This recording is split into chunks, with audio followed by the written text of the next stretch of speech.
ಓಂ ಶ್ರಾಂ ಶ್ರೀಂ ಶ್ರಾಂ ಸಹ ಕೇತುವೇ ನಮಃ. ನಮಸ್ತೆ ವೀಕ್ಷಕರೇ, ನಾನು doctor Vinutha Rajesh. Star destiny ವೀಕ್ಷಕರಿಗೆ ಎಲ್ರಿಗೂ ನನ್ನ ಕಾರ್ಯಕ್ರಮಕ್ಕೆ ಸ್ವಾಗತ. ಇವತ್ತು ನಾನು ಮಾತಾಡ್ತಾರಂಥದ್ದು ಕರ್ಕಾಟಕ ರಾಶಿಯವರು ಹುಟ್ಟಿರುವಂಥವ್ರ ಬಗ್ಗೆ. ಜೂನ್ 2025 ಯಾವ ರೀತಿ ಇರುತ್ತೆ ಈ ತಿಂಗಳ ಭವಿಷ್ಯ ಅನ್ನೋದ್ರ ಬಗ್ಗೆ ನಾನು ತಿಳಿಸ್ಕೊಡ್ತೀನಿ. ಕರ್ಕಾಟಕ ರಾಶಿ ಸೀಕ್ರೆಟಿವ್ ರಾಶಿ ಅಂತಲೇ ಹೇಳ್ಬೋದು.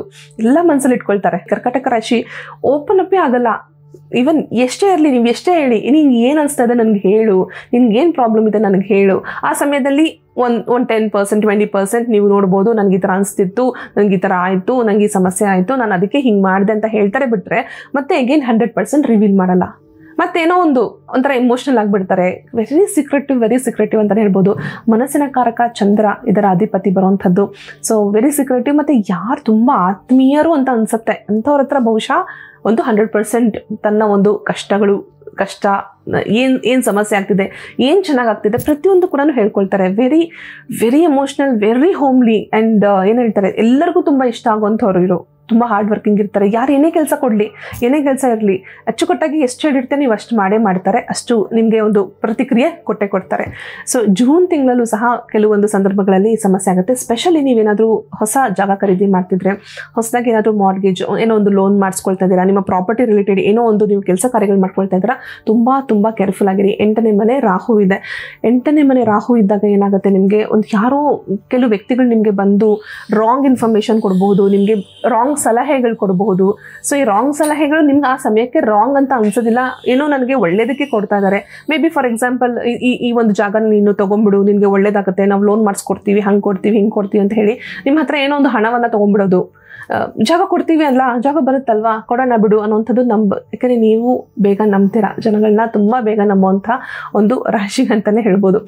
3 ನಕ್ಷತ್ರಗಳು ಕಾಣುತ್ತೆ ಈ ಒಂದು ರಾಶಿಯಲ್ಲಿ.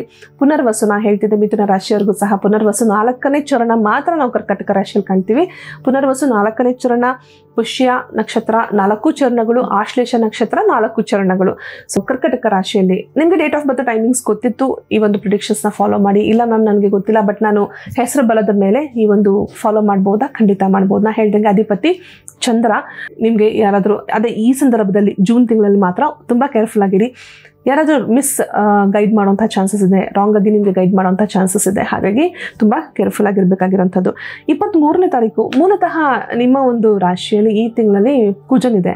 ಸೊ ಕುಜ ಇರೋವಂಥದ್ದು ಕೂಡ ನಿಮಗೆ ರಕ್ತಕ್ಕೆ ಸಂಬಂಧಪಟ್ಟಂಗೆ, ರಕ್ತ ಒತ್ತಡಕ್ಕೆ ಸಂಬಂಧಪಟ್ಟಂಗೂ ಸ್ವಲ್ಪ ಪ್ರಾಬ್ಲಮ್ಸ್ ಆಗುವಂಥ ಚಾನ್ಸಸ್ ಜಾಸ್ತಿ ಇದೆ. ಎನಿಮಿಕ್ ಆಗ್ಬೋದು. ಸ್ವಲ್ಪ ಲೇಡೀಸ್ ಹುಷಾರಾಗಿರಿ. ಐ ಹೋಪ್ ನಿಮ್ಗೆ ಅರ್ಥ ಆಗುತ್ತೆ, ಯಾಕಂದರೆ ನಾನು ಕಂಪ್ಲೀಟಾಗಿ ಬಿಡುಗಡೆ ಮಾಡೋಕ್ಕಾಗಲ್ಲ. ಸ್ವಲ್ಪ PCOD ಪ್ರಾಬ್ಲಮ್ಸ್ ಇರೋವಂಥವ್ರು, ಅವರಿಗೆ ಸ್ವಲ್ಪ ಸಮಸ್ಯೆಗಳು ಜಾಸ್ತಿ ಆಗ್ಬೋದು. ಈ ತಿಂಗಳಲ್ಲಿ ಒತ್ತಡಗಳು ಜಾಸ್ತಿ ಆಗ್ಬೋದು, ತುಂಬ ಪ್ರಾಬ್ಲಮ್ಸ್ ಆಗ್ಬೋದು. ಸ್ಪೆಷಲಿ ಮೂಡ್ ಸ್ವಿಂಗ್ಸ್ ನಿಮಗೆ ಹೆಚ್ಚಾಗುತ್ತೆ. ಅದರಲ್ಲೂ ಕರ್ಕಾಟಕ ರಾಶಿ, ಅದರಲ್ಲೂ ಹೆಣ್ಣು ಮಕ್ಕಳಿಗೆ ಆ ಸಂದರ್ಭದಲ್ಲಿ ಸ್ಪೆಷಲಿ ಪೀರಿಯಡ್ಸ್ ಪ್ರಾಬ್ಲಮ್ ಇರೋವಂಥವ್ರು ಅಥವಾ ಆ ಸಂದರ್ಭದಲ್ಲಿ ತುಂಬ ಮೂಡ್ ಸ್ವಿಂಗ್ಸ್ ಆಗೋದು, ಕೋಪ ಜಾಸ್ತಿ ಆಗೋದು ಅಂಥವೆಲ್ಲನೂ ಜಾಸ್ತಿ ಕಾಣಿಸ್ಕೊಳ್ಳುತ್ತೆ ಈ ಒಂದು ನಕ್ಷತ್ರ ರಾಶಿಯವರಿಗೆ. ತುಂಬ ಕೇರ್ಫುಲ್ ಆಗಿರಬೇಕು. 2 ವಿಚಾರಗಳು ನಾನು ತುಂಬ ಹೇಳಬೇಕು. ಒಂದು, ನಿಮ್ಮ ಹೆಲ್ತ್, ಆರೋಗ್ಯದ ವಿಚಾರವಾಗಿ ತುಂಬ ಸೀಕ್ರೆಟಿವ್ ಆಗಿರ್ತೀರಾ. ಅದರಲ್ಲೂ ಅಷ್ಟೇ ಏನಾದರೂ ನೀವು ಹೇಳ್ಕೊಳ್ಬೇಕು. ಈವನ್ ಡಾಕ್ಟರ್ಸಲ್ಲಿ ಯಾರೇ ಇದ್ರೂ ಹೇಳ್ಕೊಳ್ಳಿ, ಯೋಗಾಭ್ಯಾಸ ಮಾಡ್ಕೊಳ್ಳಿ, ತುಂಬ ಒಳ್ಳೆಯದು. ನಿಮಗೆ ಅನುಗ್ರಹ ಚಂದ್ರನಿಂದನೇ ಹೆಚ್ಚಿರೋದ್ರಿಂದ ಚಂದ್ರನ ಇದು ಚೆನ್ನಾಗಿ ಬರಬೇಕು. ಸೊ ಚಂದ್ರನ ಸಂಬಂಧಪಟ್ಟಂಗೆ ಯೋಗವನ್ನು ಮಾಡಿ. ಸ್ವಲ್ಪ ಹೆಣ್ಮಕ್ಳಿಗೆ ಜಾಸ್ತಿ ಅಂತಲೇ ಹೇಳ್ತಾ ಇದ್ದೀನಿ, ಯೋಗಾಭ್ಯಾಸ ಮಾಡಿ. ತುಂಬ ಬೇಗ ಚತುರಿಕಾಗಿರ್ತೀರ, ತುಂಬ ಬೇಗ. ಮತ್ತು ನೀವೇನು ಅಂದ್ಕೊಳ್ತೀರಾ, ನಿಮ್ಗೊಂದು ಆ ಒಂದು ಇಂಟರ್ನಲ್ ಒಂದು ಇಂಟ್ಯೂಷನ್ ಪವರ್ ಇರುತ್ತೆ. ನೀವೇನು ಅಂದ್ಕೊಳ್ತೀರಾ ಅಥವಾ ಏನೋ ನಿಮ್ಮ ಒಂದು ಥಾಟ್ ಬರೋವಂಥದ್ದು ಇರ್ಬೋದು, ತುಂಬ ಎಫೆಕ್ಟಿವ್ ಆಗಿ ವರ್ಕ್ ಆಗುತ್ತೆ ನಿಮಗೆ ಅದು. ಸೊ ತುಂಬಾ ಹುಷಾರಾಗಿರುವಂಥದ್ದು ಈ ವಿಚಾರದಲ್ಲಿ ತುಂಬ ಒಳ್ಳೆಯದು. 2ನೇದು, ಎಜುಕೇಷನ್ ಮಾಡ್ತಿರೋಂಥ ಮಕ್ಕಳು. ಸೊ ಎಜುಕೇಷನ್ ಮಕ್ಕಳಿಗೆ ತುಂಬಾ ಇಂಪಾರ್ಟೆಂಟ್ ಆಗಿರೋಂಥ ಫೇಸ್ ಇದು. ಜೂನ್ 2025 ಮತ್ತು ಜುಲೈ 2025 ಅಲ್ವಾ. ಎಷ್ಟೋ ಜನ ಇಂಜಿನಿಯರಿಂಗ್ ಹೋಗೋಂಥವ್ರು ಇರ್ಬೋದು, ಡಾಕ್ಟರ್ಸ್ನ ಸೆಲೆಕ್ಟ್ ಮಾಡೋಂಥವ್ರು ಇರ್ಬೋದು. ಸೊ ಯಾವುದೋ ಒಂದು ನಿಮ್ಮ ಕಾಂಬಿನೇಷನ್ಸ್ ತುಂಬಾ ಇಂಪಾರ್ಟೆಂಟ್ ಆಗುತ್ತೆ. ಎಲ್ಲರ ಲೈಫಲ್ಲೂ ಒಂದು ಮೋಟಿವ್ ಬರುತ್ತೆ. ಅಂದರೆ ಆ ಜಾತಕ ಏನು ತೊಗೊಂಡು ಬಂದಿರ್ತಾರೆ ಅದು ಇಂಪಾರ್ಟೆಂಟ್ ಆಗುತ್ತೆ. ನೀವು ಯಾವಾಗ ಒಂದು ರಾಂಗ್ ಸ್ಟೆಪ್ ಇಡ್ತೀರಾ, ನೀವು ರಾಂಗ್ ಫೇಸಲ್ಲಿ ಎಂಡ್ ಆಗ್ತೀರಾ. ಇಲ್ಲಿರೋವಂಥದ್ದು ಈಗ ನಿಮ್ಮ ಒಂದು ಜಾತಕದಲ್ಲಿ ಫಾರ್ ಎಕ್ಸಾಂಪಲ್ ಇಂಜಿನಿಯರಿಂಗ್ ತೊಗೊಳ್ಳೋಂಥದ್ದು, ಅದರಲ್ಲೂ ಸ್ಪೆಷಲಿ ಯಾವುದೋ ಒಂದು ಬ್ರಾಂಚ್ ನಿಮಗೆ ತುಂಬ ಚೆನ್ನಾಗಿ ಬಂತು, ನಿಮ್ಮ ಒಂದು ಫ್ಯೂಚರ್ ಏನೋ ಒಂದು ಆರ್ಕಿಟೆಕ್ಟ್ ಆಗುವಂಥದ್ದು, ಸಿವಿಲ್ ಇಂಜಿನಿಯರ್ ಆಗುವಂಥದ್ದು, ಅಥವಾ ಯಾವುದೋ ಒಂದು ಕಂಪ್ಯೂಟರ್ ಒಂದು ಕ್ಷೇತ್ರದಲ್ಲಿ ನಿಮ್ಮ ಒಂದು ಸಾಧನೆ ಆಗಬೇಕಾಗಿರುವಂಥದ್ದು ಇತ್ತು ಅಂತಂದರೆ, ನೀವು ಇಲ್ಲೆಲ್ಲೋ ಒಂದು ರಾಂಗ್ ಡಿಸಿಷನ್ ತೊಗೊಂಡ್ರಿ, ಯಾವುದೋ ಒಂದು ಡಾಕ್ಟರ್ ಇದಕ್ಕೆ ಸೆಲೆಕ್ಟ್ ಮಾಡ್ಕೊಂಡ್ರಿ. ಬಟ್ ಏನಾಯಿತು, ನಿಮ್ಗೆ ಅಲ್ಲಿ ಎಷ್ಟು ಡೌನ್ಫಾಲ್ ಆಗ್ತಾ ಹೋಗುತ್ತೆ. ಎಷ್ಟೋ ಜನಕ್ಕೆ ಆನ್ಸೆಟ್ ಆಪರ್ಚುನಿಟಿ ಇದೆ. ಆ್ಯಕ್ಚುಲಿ ಈ ತಿಂಗಳಲ್ಲಿ ತುಂಬ ಜನಗಳಿಗಿದೆ. ಬರುವಂತಹ ಜೂನ್ ಮತ್ತು ಜುಲೈನಲ್ಲೂ ಅಷ್ಟೇ ತುಂಬ ಜನ ಮಕ್ಕಳು ಹೊರಗೆ ದೇಶಕ್ಕೆ ಹೋಗಿ ಓದೋಂಥವ್ರು ತುಂಬ ಹೆಚ್ಚಾಗಿ ಕಾಣ್ತಿದೆ. ದಯವಿಟ್ಟು ನಿಮ್ಮ ಜಾತಕಗಳನ್ನ ಅನಾಲಿಸಿಸ್ ಮಾಡಿಸ್ಕೊಳ್ಳಿ. ಏನಿದೆ, ಏನು ಮಾಡಿದ್ರೆ ಒಳ್ಳೇದು, ಹೊರದೇಶಕ್ಕೆ ಹೋದ್ರೆ ಒಳ್ಳೇದಾ, ಇಲ್ಲೇ ಇದ್ದು ಓದಿದ್ರೆ ಒಳ್ಳೇದಾ, ಅಥವಾ ಇಂಜಿನಿಯರಿಂಗ್ ತೊಗೊಂಡ್ರೆ ಒಳ್ಳೇದಾ, ಅಥವಾ ನಾರ್ಮಲ್ ಬೇರೆ ಸಬ್ಜೆಕ್ಟ್ ತೊಗೊಂಡ್ರೆ ಒಳ್ಳೇದಾ, ಮುಂದಕ್ಕೆ ಏನಿದೆ, ಏನು ತೊಗೊಂಡ್ರೆ ಒಳ್ಳೇದಾಗುತ್ತೆ. ಸೊ ದಟ್ ನೀವು ಮುಂದಕ್ಕೆ ಏನು ಪ್ರಿಪ್ರೇಷನ್ ಮಾಡ್ಕೊಂಡ್ರೆ ಒಳ್ಳೇದು. ಗೌರ್ಮೆಂಟ್ ಕೆಲಸಕ್ಕೆ ಅಪ್ಲೈ ಮಾಡ್ಬೋದಾ, IAS ಆಫೀಸರ್ಸ್ ಆಗ್ಬೋದಾ, ಬೇರೆ ಯಾವುದಾದ್ರೂ ಕ್ಲರಿಕಲ್ ಜಾಬ್ಸ್ಗೆ ನೀವು ಅಪ್ಲೈ ಮಾಡ್ಬೋದಾ ಗೌರ್ಮೆಂಟ್ಗೆ, ಅಥವಾ ಬೇರೆ ಏನಾದರೂ ಪ್ರೈವೇಟಾಗಿ ಹೋಗುವಂಥ ಚಾನ್ಸಸ್ ಇದೆಯಾ, ಬಿಸ್ನೆಸ್ ಮಾಡೋದ ಚಾನ್ಸಸ್ ಇದೆಯಾ ಅಲ್ವಾ. ಎಷ್ಟು ಜನ ಏನು ಮಾಡ್ತೀರಾ, ಅಷ್ಟೆಲ್ಲ ಓದಿ ಬಿಸ್ನೆಸ್ ಮಾಡ್ತಿರ್ತೀರಾ. ಸೊ ಏನು ಬಂತು ಪ್ರಯೋಜನ? ಬಿಸ್ನೆಸ್ ಮಾಡೋಂಗೆ ಇತ್ತು ಅಂತಂದರೆ ಸ್ಕಿಲ್ ಸೆಟ್ ಬೇಕೇ ಬೇಕಾಗತ್ತೆ. ಬಟ್ ಸ್ಟಿಲ್ ಅಷ್ಟು ಎಫರ್ಟ್ಸು, ಅಷ್ಟು ದುಡ್ಡನ್ನೆಲ್ಲ ಹಾಕಿ ನೀವು ಕೊನೆಗೆ ಬಂದು ಬಿಸ್ನೆಸ್ ಮಾಡ್ತಿರ್ತೀರಾ. ಸೊ ಏನು ಮಾಡಬೇಕು ಅಂತಿದ್ದೀರಾ, ನೀವು ಒಂದು ನಿಮ್ಮ ಲೈಫಲ್ಲಿ ಏನಿದೆ, ನಿಮ್ಮ ಜಾತಕದಲ್ಲಿ ಏನಿದೆ, ಜೊತೆಗೆ ನೀವೇನು ಅನ್ಕೊತಾ ಇದ್ದೀರಾ, ಮ್ಯಾಚ್ ಆಗ್ತಾ ಇದೆಯಾ ಇಲ್ವಾ, ಡಿಫ್ರೆನ್ಸ್ ಇದೆಯಾ. ಅಯ್ಯೋ ಜಾತಕದಲ್ಲಿ ಏನೋ ಹೇಳ್ತಾ ಇದೆ ಮೇಡಮ್, ನೀವು ಡಾಕ್ಟರ್ ಆಗ್ತಾನೆ ಅಂತ ಇದೆ, ಬಟ್ ಅವ್ನು ಡಾಕ್ಟರ್ ಅನ್ನೋ ಇಂಟ್ರೆಸ್ಟೇ ಇಲ್ಲ. ಎಷ್ಟೋ ಜನ ಹೇಳ್ತಾರೆ, ನನ್ನ ಹತ್ರ ಕನ್ಸಲ್ಟೇಷನ್ ಬಂದಿರೋರು, ಕೌನ್ಸಿಲಿಂಗ್ ತೊಳಗೆ ಬಂದಿರೋರು ಹೇಳ್ತಿರ್ತಾರೆ, ಅಲ್ಲ ನಮ್ಮ ಜಾತಕದಲ್ಲಿ ತುಂಬ ಚೆನ್ನಾಗಿದೆ ಅಲ್ಲ, ಮೆಡಿಸಿನ್ ಫೀಲ್ಡ್ ತೋರಿಸ್ತಾ ಇದೆ, ಅವ್ನು ಡಾಕ್ಟರ್ಗೆ ಇಷ್ಟ ಇಲ್ಲ ಮ್ಯಾಮ್. ಸೊ ಇಲ್ಲಿ ನಿಮ್ಮ ಥಾಟ್ ಫ್ಲೋನು ಮ್ಯಾಚ್ ಆಗಬೇಕು. ಎಷ್ಟೋ ಜನಕ್ಕೆ ಅದು ಇಂಪಾರ್ಟೆಂಟು. ಇಲ್ಲಿ ಜಾತಕದಲ್ಲಿದೆ, ನೀನು ಹೋಗೋ ಅಂದ್ರೂ ಅವ್ರ ಮನಸ್ಸಿಗೂ ಅದು ಅನಿಸ್ತಾ ಇರಬೇಕು, ಇಲ್ಲ ನಾನು ಡಾಕ್ಟರ್ ಆಗ್ತೀನಿ ಅಲ್ವಾ, ಮ್ಯಾಚ್ ಆಗಬೇಕು. ಆವಾಗ ನಿಮ್ಮ ಒಂದು ಸಾಧನೆ ಏನಾಗುತ್ತೆ, ಆ್ಯಡ್ ಆಗುತ್ತೆ, ನೀವು ಫ್ಯೂಚರ್ಗೆ ಹೋಗೋಕ್ಕಾಗುತ್ತೆ. ನನಗೆ ಇಷ್ಟನೇ ಇರಲಿಲ್ಲ, ನನಗೆ ಅನಿಸೇ ಇರಲಿಲ್ಲ, ನಮ್ಮಮ್ಮ ಸುಮ್ಮನೆ ಬಲವಂತಾಗಿ ನನಗೆ ಕಳಿಸಿದ್ರು, ನಮ್ಮಪ್ಪ ಸುಮ್ಮನೆ ಬಲವಂತಾಗಿ ಡಾಕ್ಟರ್ ಮಾಡಿದ್ರು, ಬಟ್ ನನಗೆ ಇಷ್ಟನೇ ಇರಲಿಲ್ಲ. ಸೊ ಅವ್ರಿಗೇನಾಗುತ್ತೆ, ಆ ಕ್ಷೇತ್ರದಲ್ಲಿ ಇಂಟ್ರೆಸ್ಟೇ ಇರೋದಿಲ್ಲ, ಆ ಕ್ಷೇತ್ರದಲ್ಲಿ ಅವ್ರ ಸಕ್ಸಸ್ನ ನೋಡೋಕ್ಕಾಗೋದಿಲ್ಲ, ಮತ್ತೇನೇನೋ ಕೋರ್ಸಸ್ ಮಾಡಿಸ್ಬೇಕಾಗತ್ತೆ, ಮತ್ತೇನೇನೋ ಬೇರೆ ರೀತಿಯಾದ ಕೆಲಸಗಳಿಗೆ ತೊಗೊಳ್ಬೇಕಾಗತ್ತೆ. ಸೊ ತುಂಬ ಹುಷಾರಾಗಿದೆ, ಕೇರ್ಫುಲ್ ಆಗಿದ್ದರೆ ಈ ಸಂದರ್ಭದಲ್ಲಿ. ಯಾಕಂದರೆ this is a phase, important phase. ಈ ಟೈಮಲ್ಲಿ ನೀವು ತೊಗೊಳ್ಳೋ ರೈಟ್ ಡಿಸಿಷನ್.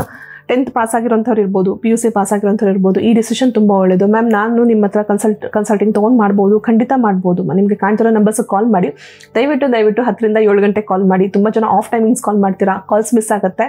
10 ರಿಂದ 7 ಕಾಲ್ ಮಾಡಿ, ನಮ್ಮ ಸ್ಟಾಫ್ ನಿಮಗೆ ಗೈಡ್ ಮಾಡ್ತಾರೆ, ಯಾವ ರೀತಿ ನನ್ನ ಹತ್ರ ಕನ್ಸಲ್ಟೇಷನ್ ತೊಗೋಬೋದು, ಫೋನಲ್ಲಿ ತೊಗೊಳ್ಬಹುದಾ, ಡೈರೆಕ್ಟ್ ವಿಸಿಟಲ್ಲಿ ತೊಗೊಳ್ಬೋದಾ, ಮತ್ತು ಯಾವ ರೀತಿ ತೊಗೊಳ್ಬೋದು, ಪ್ರತಿಯೊಂದು ನಿಮಗೆ ಅವರು ಡೀಟೇಲ್ಸ್ ಕೊಡ್ತಾರೆ. ವಿಶೇಷವಾಗಿ ಓದ್ತಾರಂಥ ಮಕ್ಕಳಿಗೆ ಮತ್ತು ಈ ಕರ್ಕಟಕ ರಾಶಿಯವರಿಗೆ ನಾನು ತಿಳಿಸ್ಕೊಡೋಂಥದ್ದು ಈ moonstone bracelet. So it's a very important ಆಗಿರೋಂತಹ ಒಂದು ತತ್ವ ಇರೋಂತಹ ಬ್ರೇಸ್ಲೆಟ್. ಮೂನ್ ಇರೋಂತಹ ರಾಶಿಗೆ ತುಂಬ ಇಂಪಾರ್ಟೆಂಟ್. ಎಮೋಷ್ನಲಿ ನಿಮ್ಮನ್ನ ಪ್ರೊಟೆಕ್ಟ್ ಮಾಡೋವಂಥದ್ದು. ಮತ್ತು ಯಾವುದೇ ಒಂದು ರಾಂಗ್ ಡಿಸಿಷನ್ಸ್, ಎಷ್ಟೋ ಸಲ ಏನಾಗುತ್ತೆ, ಡಿಸಿಷನ್ ತೊಗೊಳ್ತೀನಿ ಮೇಡಮ್, ಬಟ್ ನನಗೆ ಅದು ಕರೆಕ್ಟ್ ಡಿಸಿಷನ್ ಅಂತ ಅನಿಸ್ತಿರೋದಿಲ್ಲ ಆಗುತ್ತೆ. ಎಷ್ಟೋ ಸಲ ನಿಮಗೆ ಅದು ದ್ವಂದ್ವ ಆಗುತ್ತೆ. ಅದರಲ್ಲೂ 8ನೇ ಮನೆ ರಾಹು ಇರೋದ್ರಿಂದ ನಾನು ಏನು ಡಿಸಿಷನ್ ತೊಗೋಬೇಕು ಇವಾಗ ಅನ್ನೋಂಥದ್ದು ಪ್ರಾಪರ್ ಒಂದು ನಿರ್ಧಾರಕ್ಕೆ, ಒಂದು ಡಿಸಿಷನ್ಗೆ ಬರೋದಕ್ಕೆ ಆಗಲ್ಲ. ಹಲವಾರು ಆಪ್ಷನ್ಸ್ ಇದೆ, ಹಲವಾರು ಆಪ್ಷನ್ಸು ಕರೆಕ್ಟ್ ಅನಿಸ್ತಿರುತ್ತೆ.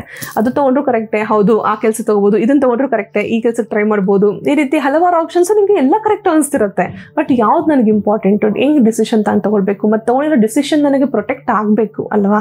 ಸೊ ಈ ರೀತಿ ಅದೊಂದು ಬ್ರೇಸ್ಲೆಟ್ ಹಾಕ್ಕೊಳ್ಳಿ, ತುಂಬ ಒಳ್ಳೆಯದಾಗುತ್ತೆ. ಎಷ್ಟು ಜನ ನನ್ನ ಹತ್ರ ಪರಿಹಾರಗಳು ತೊಗೊಂಡಿರೋಂಥವ್ರು ತುಂಬ ಜನ ಫೀಡ್ಬ್ಯಾಕು ಕೊಡ್ತಾ ಇದ್ದೀರಾ. Thank you so much. ನಾನು ಆ್ಯಕ್ಚುಲಿ ಸ್ಟಾರ್ಟಲ್ಲೂ ಹೇಳಿದೆ ನಿಮಗೆ, ತುಂಬ ಜನ ನಿಮ್ಮ ಲೈಫಲ್ಲಿ ನನ್ನ ಒಂದು ಪರಿಹಾರಗಳು, ನನ್ನ ಕಾರ್ಯಕ್ರಮ ಮೇಡಮ್ ಡಾಕ್ಟರ್ ವಿನುತಾ ರಾಜೇಶ್ ಅನ್ನೋಂಥದ್ದೇ ಒಂದು ಭಾಗವಾಗಿ ತೊಗೊಂಡಿರೋಂಥದ್ದು ನನಗೆ ತುಂಬ ಸಂತೋಷ ಅಂತಲೇ ಹೇಳ್ಬೋದು.